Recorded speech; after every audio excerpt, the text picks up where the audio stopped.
Time is just gone 9:35 a.m. We continue with the broadcast this morning, and the focus now is on the South African Police Services. We're talking about SAPS, and the question that is being raised is: has the police force failed? Now, this comes against 8 young women that were raped, and in fact, just looking at the consequences of these actions and how this have actually impacted on these women. But again, yeah, we're talking about less lack of police action, and also at the same time, police visibility has come under the spotlight. And but more importantly, what we are seeing is the Minister of Police featuring more prominent than ever. And joining us this morning is Hassen Lorgat, social activist and member of the Peoples Media Consortium. Hassan, assalamu alaikum wa rahmatullahi wa barakatuh. Welcome. And as always, we appreciate your time with us. Walaikum salam, and thank you for having me. Just, Brother Yes. Inayat, I come to the People's Media Consortium as a member of the Benchmarks Foundation, which the People's Media Consortium aims to harness the power of civil society groups from Workers' World Media, uh, Black Sash, various groups like that. We try to come together to punch above our weight. But anyhow, that's an introduction. Well, Jazakallah khairan for that. Now, clearly what had taken place in Krugersdorp, horrific actually. And we are in August, we are in Women's Month, we are talking about gender based violence, we are talking about issues that impact on women, rape of women as well. And yeah, again, after all these years when we've been focusing on eradicating this problem, we see this problem and the radar, the spotlight again on the police, Hassan. Yeah, I mean, Brother Inayat,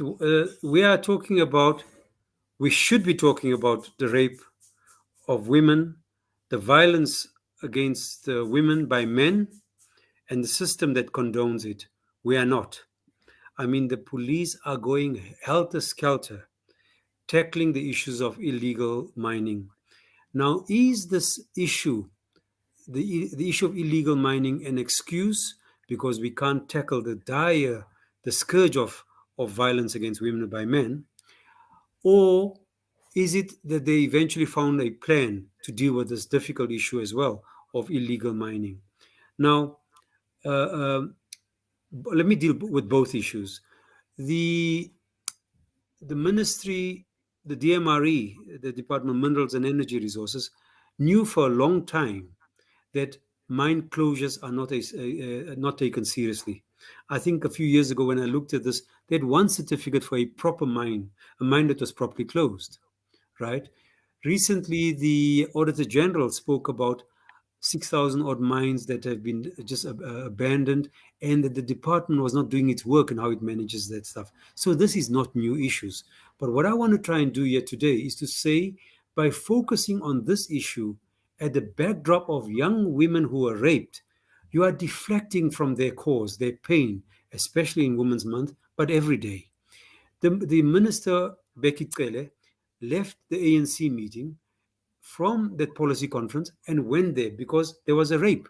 He didn't go there because a mine shaft had collapsed or some people were doing illegal trade underground. So this is the issue. But every interview that you pick up on, you find people talk about 84 people were arrested. Even the reputable Guardian newspaper says over 80 men accused of raping 8 women appear in South African court. Now, they were not arrested because they were raping the women. So, what I have been trying to put emphasis on is that let us stay focused on those who are most vulnerable in our society, those that men prey upon, and that are not acted, and there's no justice for them. I also pointed out in another discussion, there was beautiful discussion where the minister talks about 2010 and how well we've done, etc., and how there were FIFA courts and all that. I say, why don't we resuscitate those FIFA courts to deal with the scourge against women, the rape against women, and the violence by men on women? And, the police themselves put out amazing statements last year where they pointed out in a tweet that, uh, that about 10,000 women were raped. In fact, the figure they use very directly says In a tweet, they said 9,556 people were raped between July and September 2021, an increase of 7.1% compared to the previous period. There was no outcry. About 4,000 of those people raped, those women raped, were raped either in their own homes, their family homes, or that of the perpetrator, the rapist. So, what is it? Why are the police not raiding homes if this is the attitude they go to mine dumps? Yes, we want action on both, but do not be opportunistic and shift the blame from looking at finding the killers. You know, when the tragic death took place of Mr. Ngadi, his daughter's death, the police made a promise that they will catch the killers in so many days. Maybe they know the EFF is a very forceful agent in our society. They're to do that, but they give out rewards in that. We haven't had the same levels of passion around this issue. You know, they don't tell us they will get these people within the next 48 hours. They've got a lot of police around. The call I'm making here is not to deflect again that the issues around mining are important. But women get raped inside the mining areas, yes. But rape takes place every day, everywhere, in the street, in daylight, in the dark, and in our homes. Don't run away from that. Exactly, and also, Hassan, the question that is raised is, why do we see our Minister of Police, being in the spotlight the moment there is a big public outcry? And recently, there have been many, many examples where we see now he's become somewhat of a media personality, but only when there is an outcry. This is when these interviews take place, and this is when he is in the spotlight. This is political. The elections is due very soon. Uh, they have to show, and this is what the media does. The media amplifies the voice of elites. And I'm glad that you're giving a voice that is a dissenting voice, okay? You're giving a voice that says that no, no, stay focused on the women that you purported that you wanted to help, right? Um, I think that this is political. The more visibility you have, whether it's good or bad, looks like you're doing a good job. I think it must be more qualitative journalism. People must keep them accountable. I'm a media activist, so I've challenged you guys, I've challenged other media to say, this is the discussion we need to have, right? But a lot of the mainstream media, they are going wall to wall coverage, even to our own organization, on the issue of illegal mining. But there was a white paper published last year, a few months ago, maybe March, right? We made recommendations. No one takes it up, right? There are killings in these areas. 28 people underground gets killed. No discussion. There's something that happens here that I can't fathom why this issue has taken off. But it has not taken off. It has taken off because there's a rape happening in the backdrop of a mining tailing dam, etc.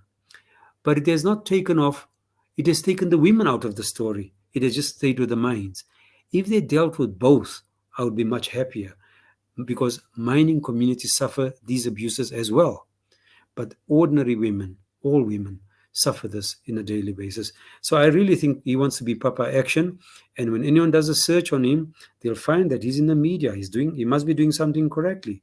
And I've also raised the concern, where is the Human Rights Commission? Where is the public protector? They all have their own problems. The Human Rights Commission has lost about 10 staff members, senior staff members. In Gauteng, Buang Jones just resigned the other day. Tsediso Tipanyani, the CEO, resigned, I don't know, May, or was asked, his contract was not renewed. There's a big gap there. These bodies are not available. And if we don't tackle this violence against women, the elites and others can use this as a threat, as I pointed out against Seri, for example, where Nomzamo Zondo, last Friday, as this rape was taking place, they were getting threats from politicians, right, linked to the Joburg City Council, where they basically reminded them about Babita's death, and they reminded them they will take them there via tweets to shoot a video in a disused mine in Krugersdorp, clearly a reference of rape.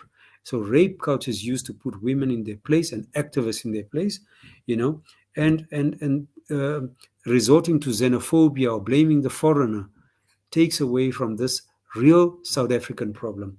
And it's one problem that happens in all the communities, right?